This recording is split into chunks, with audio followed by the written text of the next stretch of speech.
Moto. Hello, Zane. Hi, John. Does this mean you're a zany kind of guy? Sure, why not? It goes with the name. I've got my grandmother to thank for that. It's stuck with me my whole life. Well, thanks for having us over. Mate, it's an absolute pleasure. And I said an unexpected pleasure as well. And, you know, obviously it would be appropriate for me to shower you with reverence from this point. But I wouldn't complain. I was going to say, I wouldn't know how you'd take it, to be perfectly honest.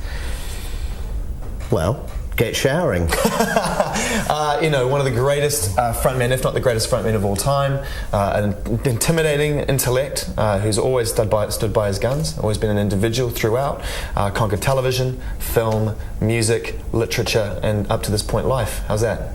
That'll do for starters. But you might as well add, I've never told a lie. That's true. Because I just can't be bothered to. Was it always the case? Yeah, has to be. If you want to maintain any dignity in your life, then that's the way you have to run it. Don't make life easy. It must have got you in trouble. Don't make you any friends, I'll tell you that for nothing. You're here obviously to talk about compilation, I suppose. It's a compilation of your musical career today. It sums up everything I've done, from the Pistols through to Public Image, with Time Zone, with Africa Bambaataa, to the wonderful record I made with Left Field, Open Up. Man, that changed the game completely, and we're going to get to that. Let's start by talking about a few of the records individually, because we haven't got time to go through the whole lot. No. But I want to pick out a couple. No, you'd be here for 2 weeks. It's a big body of work. I'm not complaining. It keeps me in there and not out there. I'm perfectly happy. Let's start with Anarchy in the UK, a song you've talked about a lot, and obviously most famously in The Filth and the Fury. We've all seen that. But you know, as a piece of music, and people have said this, you could put it out right now, and it would still sound like the most exciting song on radio or in the record store, I think. Well, that's not bad then, is it? From a bunch of blokes who at the time when we released that were told we couldn't sing or play nothing and didn't stand a hope in hell's chance of getting anywhere. Well, hello. Time proved that to be wrong, didn't it? Yeah, you know? And that's why negative reviews and opinions from the media just bother me not one bit. That's ignorance, though. I mean, it is, and that, unfortunately, as you know, is what runs the pop market. Indeed. Thank God you're not involved in that. Never have been. The thing about Steve, though, as a guitar player... Isn't it funny? I'm anti-star yet, you know. Yet you're on Gonzo. Shine like a beacon. I want to talk about Steve as a guitar player, because the thing when I hear, you know, when I hear Never Mind the Bollocks, that I recognise almost immediately once I get through the attitude and what you're saying, is his playing. I think his playing is incredible. How did you feel about it at the time when you was as a player? Well, that's what you can achieve if you're not bogged down in trying to study and be slavishly imitative of other people's styles. If you have your own natural instincts, you are on the money. Alright? And everything else will fit into place after. It's much better to be imitated than imitate. Is it a form of flattery for you, though? Because it's happened a lot in terms of being imitated. Well, look, to me, the Sex Pistols featured the world's greatest drummer, Paul Cook. Yeah. Bar none. Yeah. Rock solid. I couldn't get away with half the vocal stuff I get up to without that dependability behind me. Odd word for us as a bunch of anarchists. We were unlike any of the punk bands at that time in that we went at a much slower, steadier tempo. And you can play. And I think that's what survives, because all that go fast, break your neck at 30 seconds and 300 miles an hour, I mean, it's all well and fine, but kind of wears off, doesn't it? To a certain extent, it also shields a lack of confidence. If you play fast and you play aggressively, it shields lack of confidence. That's dead right. You know, but if you come out there, you say what you need to say, and you say it in like you said, a time signature people can understand. Well, you know what you're doing. But it doesn't mean you should go the exact opposite way and end up with Barry Manilow ballads either. There is a limit. My mum will be devastated that you just took a pot shot of Barry Manilow, but we'll move on. Let's talk a little bit about Public Image Limited, which was actually... cock up at the cabana. See, you know it. Come on now. Yes, I do. Yeah, I buy everything. A few glasses of wine and out comes the Barry Manilow. No, I don't drink. Since when, by the way? Yeah, since when?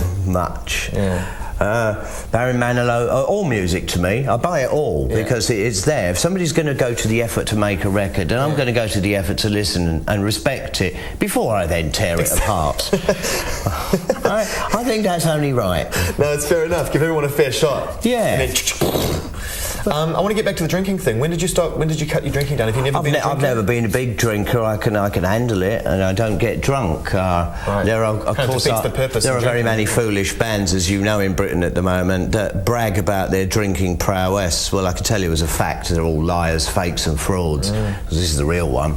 And I don't do that. I don't end up like crawling around in the gutter outside a nightclub. A lot of people are though at the moment. I don't see that as an image or a reputation worthy of having. I stand by my work. So why then on the front cover of the newspaper the other day, whether you believe it or not, is Britain in the midst of this binge drinking thing at the moment? That is, I think, and you've got to look at yourselves here, MTV. You've got to, because you're promoting. I'm Zane, by the way, MTV. Hello, Zane of MTV. I'll accept that. This binge drinking, this is all product of magazine culture that propagates these groovy little scenarios that dumb little kids, they're impressed by the colour photos and the TV presentations, and they go out and they try and imitate it, and of course they get it wrong. Right? If somebody else is paying, binge all you like. Yeah. Don't be digging into your own pocket for that. It's a fashion statement. It's utterly irrelevant. Ladies and gentlemen, part one of a two-parter. Definitely. Good to see him. Quite terrifying as well, John Rotten. He's been doing a bit of promo over the weekend. I saw him on the Heaven and Earth show. Really? Yeah. BBC One Sunday morning. What are we doing watching that? Well, I'm up early these days. Yeah, you see, well, for obvious reasons. And also good to know that Gonzo, is special. Got a place in the man's heart. Doing fucking everything, isn't he? I saw him on Pop World the other day as well. Hey, the Heaven and Earth show pulls in some pretty big guests, actually. I've seen Krista Burr on there as well. Oh, no, did he bring his lady in red? All right, so it's always mullet. Has he still got one? Oh, yeah. I love those old rockers that still to this day rock the old school mullet action, Like, you guarantee you see Paul Young walking down the street, he'll be rocking a mullet. Once a mullet, always a mullet. All right, part two tomorrow will include more talk a little bit about Sex Pistols, mainly about Public Image Limited. And he's also got a few choice words to say about Green Day. Check this out. He's not punk. He's not punk. He's not. The end.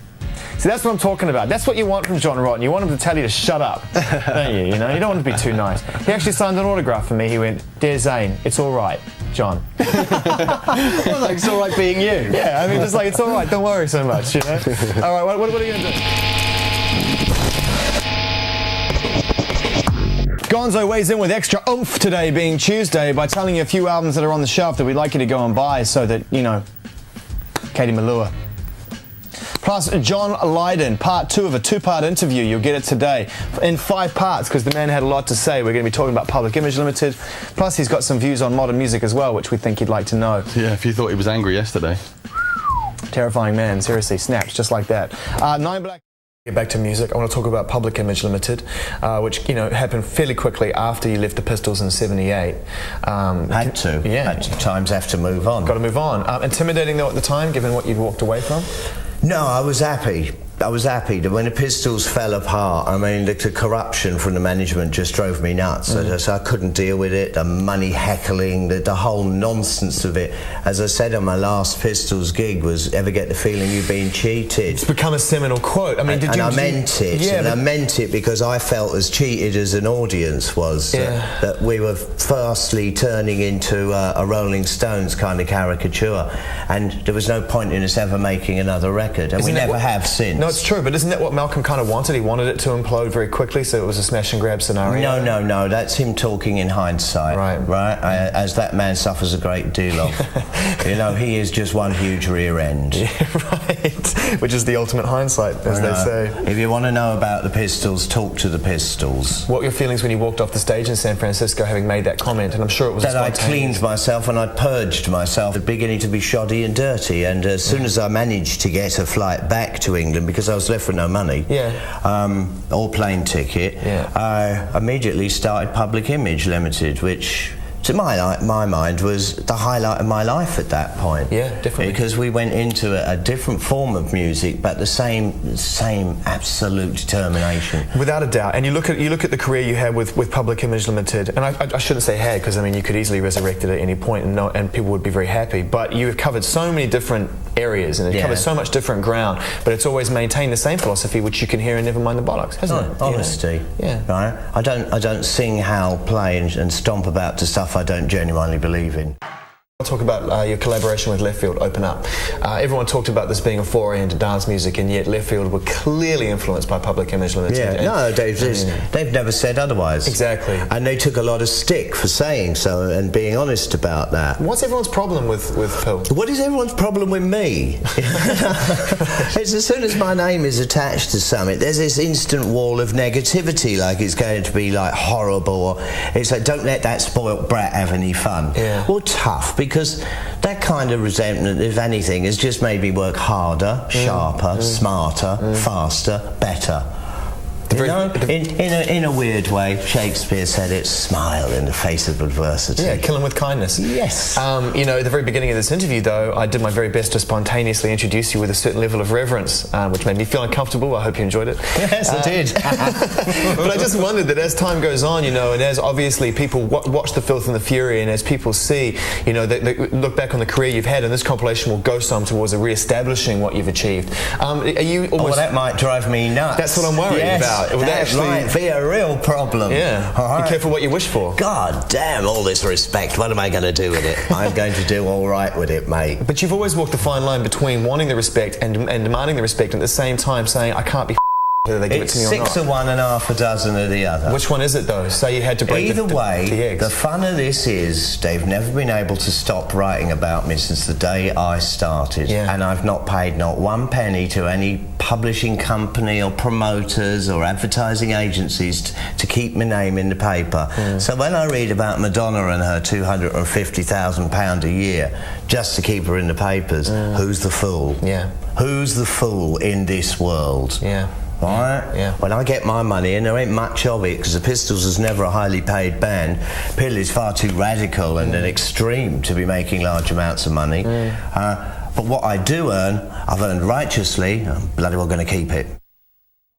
Search out new music to listen to? Yeah, I do. And there are many ways of finding new music, and oddly enough, one of them can be, cool, that's a great piece of artwork, I wonder what it sounds like. Yeah, sure, that's what it's there for. You know, any which way you can to ferret out stuff, good on you. Don't buy magazines, don't believe those reviews, that's daft. Every music paper in this country is run one way or another by the record companies, right? Because that's just paying for the advertising. Sure. So a good review is more or less money in the back pocket. You know, be very careful and cagey about that. Be cagey about movements, right? Because these are just gimmicks to you know, squeeze the last halfpenny out your pocket. You generally, if you walk around with open ears and an open mind, you'll come across stuff you like. You find it yourself. You don't need a record because everybody else has it, and you'd be left out of the fashion field if you didn't. You don't need that. But the best fun of all is make your own music. Yeah. And the technology now is available there at dirt cheap prices. Oh man, absolutely. You can buy a little 8-track for, you know, a couple of £100 and you can record an album. You want to make music, biscuit tin and a stick. Yeah. That's music. Think of modern day punk rock, they call it Green Day, Blink-182, bands like that consider themselves punk rock. I mean, do you hold any? That's very nice of them to call themselves that, but I think it would have been much nicer if they'd have came up with their own name, their own genre and their own identity, you know, rather than nicking Grandad's. Yeah, but isn't because it is a bit like that, isn't it? And, you know, I've been like trotting the boards for like 25, nearly 30 years now, and some, you know, Johnny Come Lately comes along and clobbers my titles. Yeah. You know, punk meant something hard to survive through in those early days. We had to fight for our wings. It was a serious, scary time. There's many knife wounds on me for that period, and I don't like a little cheeky sod to come in and reckon he can grab any of that without any of the earnings. That's fair enough. And you need the passport to visit that country. Yeah, that's true. And your argument has definitely been well documented throughout. But I think that someone like Billy Joe, who's the lead singer of Green Day, just to play devil's advocate, will also say that he didn't have the greatest of upbringing in perhaps a band like the Sex Pistols. Then why is he a punk? He's not a punk. He's not punk. He's not. The end. Right. Period. Moving He's on. not. He's got his own world to live in. Sex Pistol stuff is now played You think punk is just because you've had a bad upbringing? No, not half of them punks are posh kids. Well, this is a good example. And there's nothing wrong with that. This is a good chance for me to ask you, what is it? What is punk? An honest attitude, just honesty, but it was done from that particular time. It was a title given to us by Caroline Coon, oddly enough, and she tried to glean it out of some American